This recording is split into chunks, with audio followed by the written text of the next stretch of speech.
Three hurricanes. It's crazy, man. It's like it's like wow. And it's funny. There were tornadoes that spawned from the hurricanes at the time too. This Right. to learn that. I had to learn the difference between that. Yeah, because But they'll hit the land for sure there in Florida. It's bananas, man. yeah. Let me ask you though, did you go through a period because you know that's a tough thing when we as young men and young women as well, but don't have that father figure there. Did you go through periods of really feeling maybe detached, like an outsider?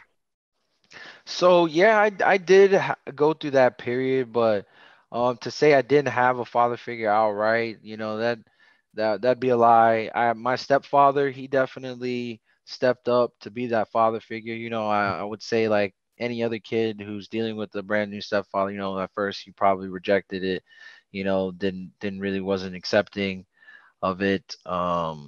But ultimately later on in life, I was able to see back the lessons that you're trying to instill in me and still take heed of it.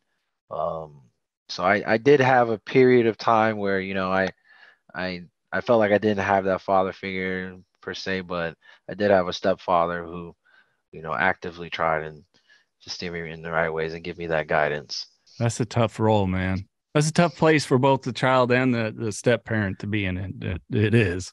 Yeah, definitely is. But I'll say as my perspective on life itself and on that situation from when I was a child to now has changed 360, and you start to learn things on why your parents did certain things, or you understand, why, the options of why the reasons could be, and you learn to be grateful.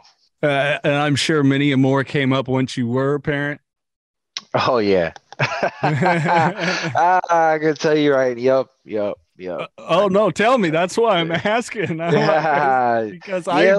I've noticed. Like I always wanted that monogamous family. Like at first, I always wanted to like. I was so angry at my father for letting my family split up and etc. But at some I realized that sometimes it may not be the best thing for the child for two people to stay together, Mhm. especially if it's a toxic environment. It could be more harmful than good. So that's one thing I can say for sure that I've learned as an adult, so I can understand why um, things didn't work out. This is the Knocking Doors Down podcast, featuring celebrities, experts, and everyday people who have overcome adversities, including addiction, mental health, and trauma, to live purposeful lives. And that's what Knocking Doors Down is all about.